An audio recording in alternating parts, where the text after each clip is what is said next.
Dear friends, empathy cancer centre के जो channel जो हमने शुरू किया है, मैं डॉक्टर फैज़ुद्दीन अंसारी हूँ। जो मैं बच्चों का ब्लड कैंसर और बोन मैरो ट्रांसप्लांट का स्पेशलिस्ट हूँ। तो हमारा मकसद है कि लोगों के अंदर अवेयरनेस पहुँचाना, कैंसर से रिलेटेड और भी बहुत सारी जो भी बीमारियाँ हैं उनसे रिलेटेड, जो लोगों के मिसकंसेप्शंस है और जिसकी वजह से लोग अर्ली जो साइंस और सिम्टम मिस कर जाते हैं और फिर लास्ट स्टेज में कैंसर के आते हैं और जिससे आउटकम बहुत पुअर होता है।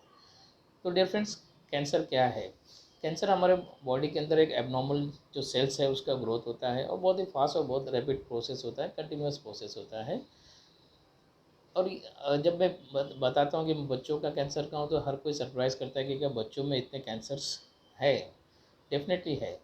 अभी जो रिसेंट डेटा आया है उसके हिसाब से हर 1 लाख बच्चों में से 15 बच्चों को कैंसर हो रहा है।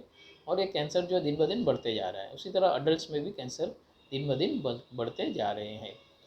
तो एक्चुअली कैंसर्स हम लोग जो है ना, दो इसमें डिवाइड करते हैं, लिक्विड एंड सॉलिड। लिक्विड मतलब बोलो तो जो ब्लड कैंसर्स होते हैं, जैसे ALL, AML, CML, CLL, multiple myeloma etcetera.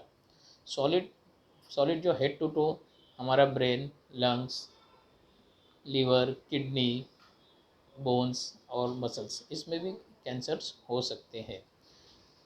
तो नॉर्मली एक जो क्वेश्चन हमारे को अरेस्ट होता है कि लिक्विड कैंसर जो ब्लड कैंसर होता है उसका स्टेजिंग क्या है। तो स्टेजिंग दरअसल मैं आपको बताना चाहूँगा कि स्टेजिंग जो होता है वो सिर्फ सॉलिड ट्यूमर्स में होता है, जिसको हम लोग आम लैंग्वेज में गार्ड कहते हैं।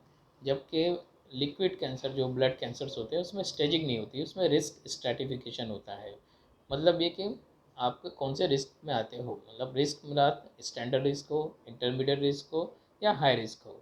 ये किस तरह डिसाइड होता है? ये डिसाइड होता है आपका एज, सेक्स, आप जब प्रेजेंट करते हो आपका वाइट सेल्स काउंट क्या है, फिर आपका जेनेटिक मेकअप क्या है, कौन सा जीन म्यूटेशन हुआ है, और आपको जब हमने ट्रीटमेंट स्टार्ट किया तो उसका रिस्पांस कैसा है, फिर हम जो MRD करते हैं वो कैसा है, ब्रेन का इन्वॉल्वमेंट है कि नहीं, क्योंकि ब्लड तो हर जगह मौजूद होता है, पूरे बॉडी में फैलता है।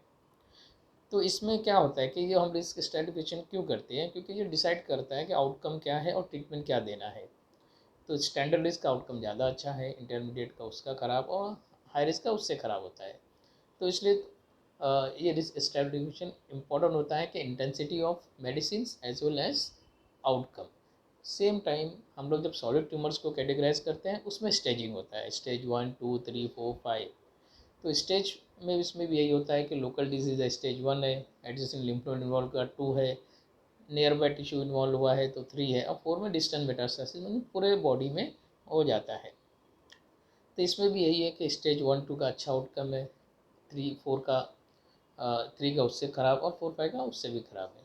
तो बेसिकली कैंसर में ट्रीटमेंट में क्या होता है कि ट्रीटमेंट में हम लोग नॉर्मली हम एक डिपेंड अपॉन दी आपकी स्ट्रैटिफिकेशंस क्या है या स्टेजिंग क्या है, उसके हिसाब से हम एक प्रोटोकॉल बेस्ड ट्रीटमेंट आपको देते हैं।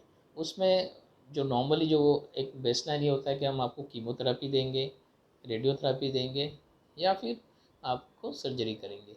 ये डिपेंड करता है आपको कौन से टाइप का कैंसर है, वो हिसाब से हम लोग आपको ट्रीटमेंट आपको एक्सप्लेन करते हैं। बहुत कन्फ्यूज़न है लोगों में कि कीमोथेरेपी क्या है। कीमोथेरेपी दरअसल एक इंजेक्शन ही होता है। जिस तरह हम लोग एंटीबायोटिक देते हैं इंजेक्शन फॉर्म में, उस तरह कीमोथेरेपी भी इंजेक्शन फॉर्म में देते हैं। बट ये होता है कि उससे पहले आपका जो क्लिनिकल स्टेबिलिटी और लैब पैरामीटर्स जो होते हैं, आपका CBC, renal function, liver function, वो सब नॉर्मल होना चाहिए। और एक proper monitoring, proper train person और प्रॉपर सेंटर में ये होना चाहिए, क्योंकि उसके साइड इफ़ेक्ट्स भी काफ़ी होते हैं।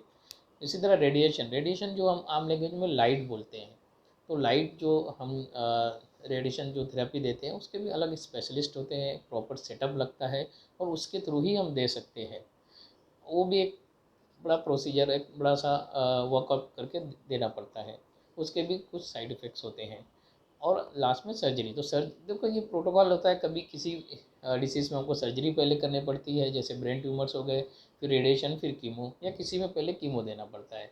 तो ये आपकी बीमारी के हिसाब से डिपेंड करता है। तो अ, मेरे ख्याल से इन शॉर्ट में मैंने आपको मोटा मोटा सा कैंसर्स क्या होता है और कैसे कैटेगराइज किया जाता है और किस किस में रिस्क और किस में स्टेजिंग है, और कैसे मोड ऑफ ट्रीटमेंट है। आगे की फ्यूचर वीडियो में हम आपको एक एक बीमारी के बारे में शॉर्ट्स में बताएंगे कि अर्ली सिम्टम्स क्या होते हैं, फिर वो किस तरह हम पिकअप करें, और कि जो मेडिसिन होते हैं कीमोथेरेपी उनके साइड इफ़ेक्ट्स क्या है। तो मेरे ख्याल से आपको शायद ये वीडियो पसंद आया हो। अगर पसंद आया हो तो उसको लाइक करो, शेयर करो और इस चैनल को सब्सक्राइब करो, कि हमारा मकसद सिर्फ और सिर्फ लोगों में अवेयरनेस फैलाना है। Thank you so much.